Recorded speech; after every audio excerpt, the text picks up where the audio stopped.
Alright everyone, so decided to go back and look at every single Neca figure that I have, and I'm going to start with the Lost Clan, starting out with the Series 4 Shaman Predator. And I guess it's because 30 years after Predator 2 came out, every single one of these guys will be remade, but I decided to go with I suppose a closer look at every single one of these guys and see how it all holds up. So, this, out of all of the Lost Clan hunters, comes with probably the most unique accessory, which is the spear ceremonial staff with, if it will focus, obviously, not doing that. There we go. Figure comes with this very intricate looking spear with two wrist blades on top of it. And I suppose as it goes, the lore of this particular character is that he is essentially like the spiritual member of the Lost Clan. And he looks absolutely incredible. Cannot wait to see what Neca will do with the ultimate version of this guy. Okay, so the main thing that he is sort of pops out is because of his color design, and that is quite unusual. Very much tribal looking, and that's my main sort of thing that I absolutely love about these, specifically Lost Clan members, is because they have this tribal look going on, where you have maybe an armor piece on one shoulder, the other one is different, and the fact that they don't have a lot of weapons on them, that's really, really nice. And the thing that really impresses me about this is the fact that not every single one of them come with the same amount of accessories, and most of them do. I mean, wrist blade accessory, or smart disc accessory, or collapsed and or extended combi stick, like with the City Hunter. This character is very interesting because, again, like most of them, he appeared for several seconds on screen, but very much unique. To my knowledge, he has the longest dreadlocks out of all of the Lost Clan members. Also, a very unique looking head sculpt. The bottom mandibles here have new sculpted detail.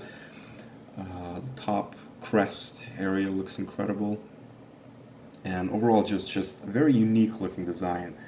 The neck area, the again, part of his outfit, if you will, is very, very unique looking, and of course this sculpted loincloth area with the sculpted smart disc accessory there, which cannot be removed obviously, but looks very unique. And the forearm bands, which again add to this whole not necessarily technologically advanced look, but more spiritual, more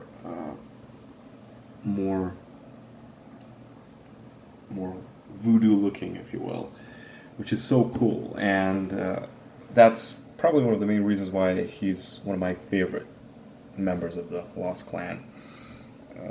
The back is very unique because of his jewelry on his dreadlocks, and also none of them actually have the braids, individual braids that we have with pretty much every single other Predator, and he only has this one massive piece. I'm using a, oh, there we go. Yeah, so very unique looking, unusual. The paint job of the netting is interesting because it's sort of brownish, and not, black like we are used to for the most part. Again, yeah, lacking shoulder cannon, lacking the wrist computer, sort of basic bare bones design, but that's why it's so unique, and certainly one of the musts, one of the most, I suppose, the one that stands out, you know, out of all of them in the Lost Clan. But the thing is that a lot of people, I remember, complain about a lot of these figures as the ways went on was the fact that they lacked accessories, they lacked unique features, and therefore not all of them were rated equally. Now, what that means essentially is the fact that, as far as, well, to me, this character is the same way as, let's say, Stalker Predator or Scout Predator.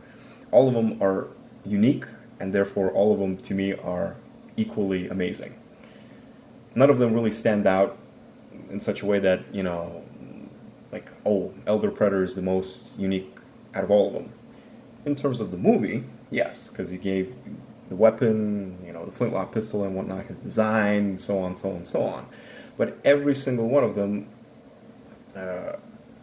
is a unique character, and I really dislike the fact that a lot of people complain about this originally, years ago, when these guys came out. So yeah, I mean, I'm ranting about this whole stuff, not necessarily reviewing this figure, but to make this whole point that I'm trying to explain as quick and as clear as possible. Basically, a lot of people complain about the fact that Neca brought us design and the look of these characters the way how they appeared in the movie. And for what I understood, a lot of people wanted to have essentially a very sort of different looking character, not necessarily completely accurate to the movie, packed with accessories and whatnot. And that is something that I really could not, for the life of me, understand why that was done. And oh my god, the focusing on this thing is absolutely ridiculous. Yeah, and for whatever reason, a lot of people complain about that, which I never really understood. But most importantly, we got every single one of these guys released, and that's the main thing. It's not like Hot Toys, where they did one guy, one Lost Hunter, the other one, then they abandoned it all, and whatever. Now we have Hiwa Haya Toys, and they're doing all of these guys, which is cool, but they're just way too short. Anyways, quickly about the articulation. Well, it's exactly the same as in every figure. This is pre-Ultimate design or Ultimate line of the Predator body design, so they do not have the double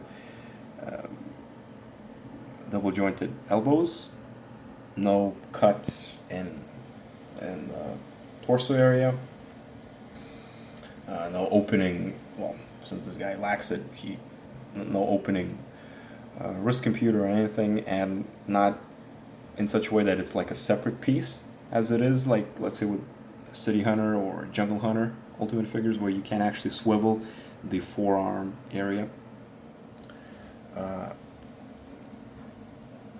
Anyways, very interested to see what Neca will do with this guy when he finally comes out as a, hopefully, as a ultimate figure, or let's just say in an ultimate figure design.